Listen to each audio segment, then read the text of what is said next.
ಶಿಕ್ಷಣ ಸಂಸ್ಥೆ ಬಂದ್ ಮಾಡ್ರಿ, ದಯವಿಟ್ಟು ಬಂದ್ ಮಾಡ್ರಿ. ಅಂಗಡಿ ನೋಡ್ರಿ, ಅಂಗಡಿ ಪೂರ ಬಂದ್ ಮಾಡ್ರಿ ದಯವಿಟ್ಟು. ನಿಮ್ಮ ವ್ಯಾಪಾರಕ್ಕಾಗಿ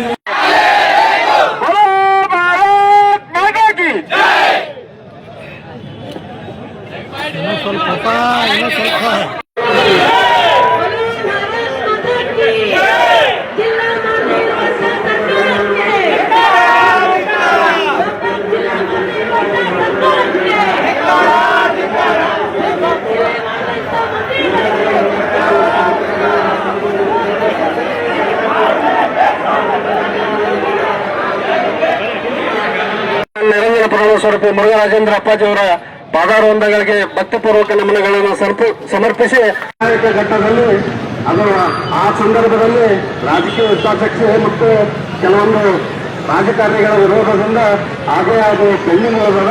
ಅದಕ್ಕೆ ಆ ಜಿಲ್ಲೆಯನ್ನ ಮಾಡ್ಕೊಳ್ಬೇಕು ಅನ್ನುವಂತ ಹಠಕ್ಕೆ ಬಿಟ್ಟಂತ ಗೋಕಾಕ್ ಜನತೆ ನಿರಂತರವಾಗಿ ಹೋರಾಟವನ್ನ ಮಾಡ್ಕೊಂಡು ಬಂದಿತ್ತು. ಎಲ್ಲ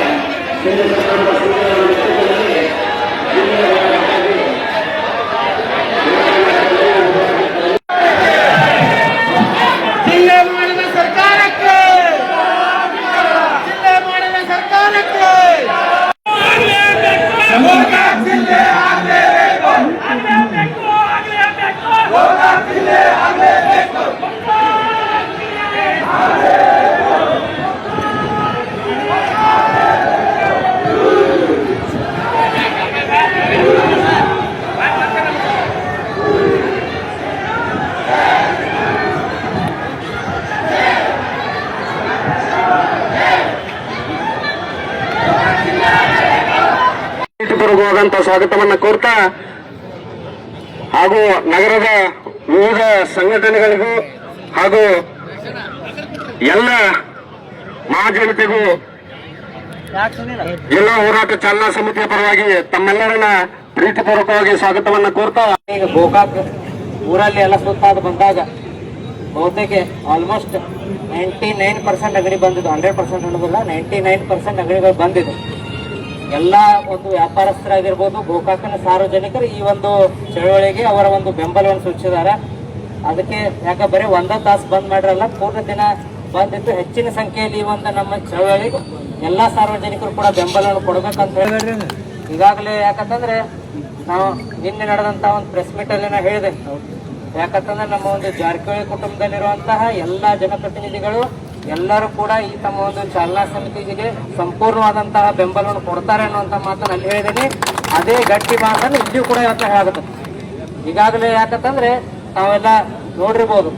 ಯಾಕಂತಂದ್ರೆ ಬಾಲಚಂದ್ರಪ್ಪ ಅವರಾಯ್ತು, ರಮೇಶ್ ಅಪ್ಪ ಅವರಾಯ್ತು, ಲಕ್ಕನಪ್ಪ ಅವರಾಯ್ತು, ಸತೀಶ್ ಅಪ್ಪ ಅವರಾಯ್ತು, ಪ್ರಿಯಾಂಕಾ ಅಕ್ಕ ಆಗಿರ್ಬೋದು, ಎಲ್ಲರೂ ಕೂಡ CM ಅವರಿಗೆ ಮನವಿಯನ್ನು ಮಾಡ್ಕೊಂಡಿದ್ದಾರೆ. ನಮ್ಮ ಗೋಕಾಕನ್ನ ಜಿಲ್ಲೆಯ ಕೇಂದ್ರ ಆಗಿ ನಾವು ಘೋಷಣೆ ಮಾಡ್ಬೇಕನ್ನಂತ ಮನವಿಯನ್ನು ಅವ್ರು ಮಾಡಿದ್ದಾರೆ. ಈಗಾಗಲೇ ಯಾಕಂತಂದ್ರೆ ಬಸವಗೌಡರು ಹೇಳಿ ಕಾಕ ಹೇಳಿದ್ರೆ, ಯಾಕಂದ್ರೆ ಒಂದು ಸರ್ಕಾರ ತೆಗೆದು ಒಂದು ಸರ್ಕಾರ ತಂದಿದೆ. ಅದನ್ನ ಯಾವಾಗ ಮಾಡಿದಾರು, ತಮ್ಮೆಲ್ಲರ ಬೆಂಬಲ ಇದ್ದಾಗ ಮಾಡಿದ್ದಾರೆ.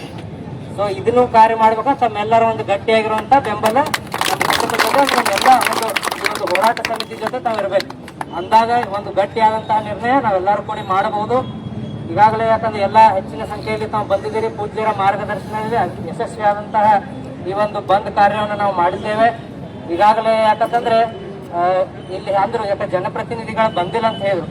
ಬಹುತೇಕ ತಾವು ಮನವಿ ಪತ್ರನ ಹೊಳಿಸಿ ನೋಡಿದಾಗ ಅದ್ರ ಮೇಲೆ ಬಾಲಚಂದ್ರಪ್ಪ ಅವ್ರ ಸಹಿ ಐತಿ, ಅಜ್ಜಾರ ಸಹಿ ಐತಿ.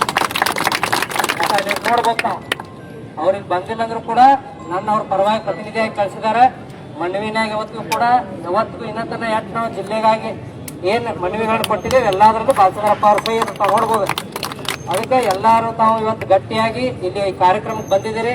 ಇದೇ ತರಹ ಗಟ್ಟಿಯಾಗಿ, ಯಾಕಂದ್ರೆ ಪೂಜ್ಯರ ಮಾರ್ಗದರ್ಶನ ಇವಾಗ AC ಅವರು ಬರ್ತಾರೆ. ಪೂಜ್ಯರ ಮುಖಾಂತರ ಪೂಜ್ಯರ ಮಾರ್ಗದರ್ಶನದಲ್ಲಿ ಅವ್ರ ಮನವಿಯನ್ನು ಕೊಟ್ಟ ಒಂದು ಸರ್ಕಾರಕ್ಕೆ ಒತ್ತಾಯ ಮಾಡುವಂತ ಕೆಲಸ ನಾವೆಲ್ಲರೂ ಮಾಡೋಣ.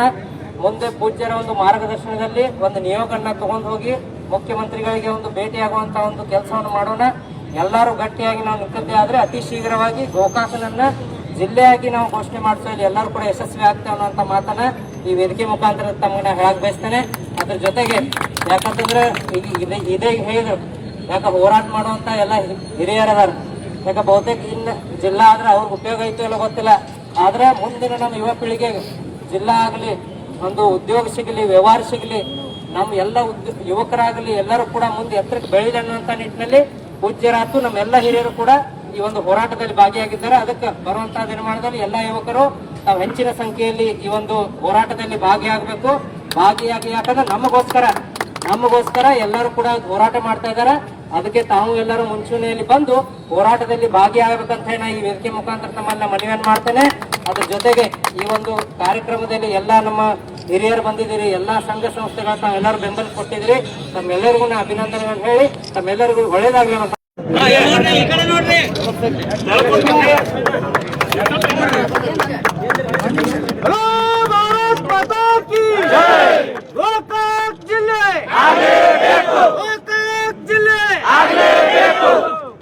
ಈಗ ಮನವಿಯನ್ನು ಸ್ವೀಕರಿಸಿರುವಂತಹ ಬೈಲಹೊಂಗಲ ವಿಭಾಗಾಧಿಕಾರಿಗಳಾದಂತಹ ಪ್ರವೀಣ್ ಜೈನ್ ಸಾಹೇಬರು ಒಂದೆರಡು ಮಾತುಗಳನ್ನು ಹೇಳಬೇಕಂತ ಹೇಳ್ತೇನೆ. ನಮಸ್ಕಾರ. ನಿಯೋಜಿತ ಗೋಕಾಕ್ ಜಿಲ್ಲಾ ರಚನಾ ಹೋರಾಟ ಚಾಲನಾ ಸಮಿತಿ ಹಾಗೂ ಇಲ್ಲಿ ನಡೆದಂತ ಎಲ್ಲ ನನ್ನ ಮಾಧ್ಯಮ ಮಿತ್ರರಿಗೆ, ಪತ್ರಿಕೋದ್ಯಮ ಮಿತ್ರರಿಗೂ ನಮಸ್ಕಾರ. ಗೋಕಾಕ್ ಜಿಲ್ಲೆ ಬೇರೆ ಜಿಲ್ಲೆ ಆಗಬೇಕಂತ ಆಗ್ರಹಿಸಿ ಇಲ್ಲೇನು ಇವತ್ತು ಸ್ಟ್ರೈಕ್ ನಡೀತಾ ಇದೆ. ಅದಕ್ಕೆ ನಾವು ಸ್ಪಂದಿಸಿ ನಾವು ಹೇಳಿದ ಹಾಗೆ ಮಾನ್ಯ ಮುಖ್ಯಮಂತ್ರಿಗಳು, ಕರ್ನಾಟಕ ಸರ್ಕಾರ ಅವರಿಗೆ, ಮಾನ್ಯ ತಹಶೀಲ್ದಾರ್ ಅವರ ಪರವಾಗಿ ಹಾಗೂ ನಮ್ಮ ಉಪವಿಭಾಗೀಯ ಪರವಾಗಿ ನಾವೇನ್ ಮಾಡ್ತೀವಿ ಅಂದ್ರೆ ತಾವು ಏನೇನ್ ಬೇಡಿಕೆಗಳನ್ನ ಕೊಟ್ಟಿದ್ದೀರಿ ಅದೆಲ್ಲ ಈಡೇರಿಸಿ ಅಂತ ನಾವು ಆಶಿಸುತ್ತಾ ನಮ್ಮ ಅರ್ಜಿಯನ್ನು ಸಹ ನಾವೇನ್ ಮಾಡ್ತೀವಿ ಅಂದ್ರೆ ಮಾನ್ಯ ಸರ್ಕಾರಕ್ಕೆ ತಲುಪುವ ವ್ಯವಸ್ಥೆಯನ್ನ ಮಾಡ್ತಾ ಅಂತ ಹೇಳ್ತಾ ಒಂದೆರಡು ಮಾತು ಮುಗಿಸ್ತೇನೆ. ಈಗೆಲ್ಲರೂ ಮಾತಾಡಿದ್ದಾರೆ. ಸರ್ವೋತ್ತಮ್ ಜಾರಕಿಹೊಳಿ, ಬಸಗೌಡ ಪಾಟೀಲ್ರು, ರಾಮಣ್ಣ ಹುಕ್ಕೇರಿ ಅವರು, ಮಾಂತೇಶ್ ಕದಾಡಿ ಅವರು, ಶಿವ ಪೂಜಾರಿ ಅವರು ಎಲ್ಲರೂ ಗೋಕಾಕ್ ಜಿಲ್ಲೆ ಯಾಕೆ ಆಗಬೇಕು, ನಾವು ಎಷ್ಟು ಹೋರಾಟ ಮಾಡಿದ್ದೀವಿ, ಗೋಕಾಕ್ ಜಿಲ್ಲೆ ಆಗಬೇಕು ಅಂತೇಳಿ ಸರ್ಕಾರಕ್ಕೆ ಒತ್ತಾಯಿಸಿದ್ದಾರೆ. ನಾನು ಏನು ಭಾಳ ಮಾತಾಡಕ್ಕೆ ಹೋಗಲ್ಲ.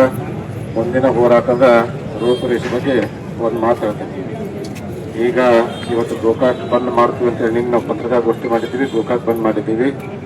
ಇನ್ನು 4 ದಿನದಲ್ಲಿ ನಾವು ಒಂದು ನಿಯೋಗವನ್ನು ತೆಗೆದುಕೊಂಡು ಕರ್ನಾಟಕದ ಮುಖ್ಯಮಂತ್ರಿಗಳಾದಂಥ ಸಿದ್ದರಾಮಯ್ಯನವರಿಗೆ ಭೇಟಿಯಾಗುವಂಥ ಕಾರ್ಯಕ್ರಮವನ್ನು ಇಟ್ಕೊಂಡಿದ್ದೀವಿ.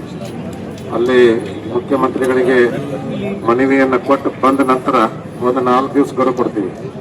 ಆ 4 ದಿವಸ ಗಡುವು ಕೊಟ್ಟು ಮುಂದಿನ ಹೋರಾಟ ಏನಂತಂದ್ರೆ ಇದೇ ಬಸವೇಶ್ವರ ವೃತ್ತ ಆಗಿರ್ಬೋದು ಅಥವಾ ತಹಶೀಲ್ದಾರ್ ಕಚೇರಿ ಎದುರಾಗಿರ್ಬೋದು ನಿರಂತರ ಧರಣಿ ಸತ್ಯಾಗ್ರಹವನ್ನ ಕೈಗೊಳ್ತೀವಿ ಅನ್ನುವಂಥ ಮಾತನ್ನು ಹೇಳಿ ಈ ಎಲ್ಲ ಹೋರಾಟಕ್ಕೆ ನಿಮ್ಮೆಲ್ಲರ ಬೆಂಬಲ ಇರಬೇಕು ಅನ್ನುವಂಥ ಮಾತನ್ನು ಹೇಳಿ 2 ಮಾತುಗಳು ಮುಗಿಸ್ತೇವೆ.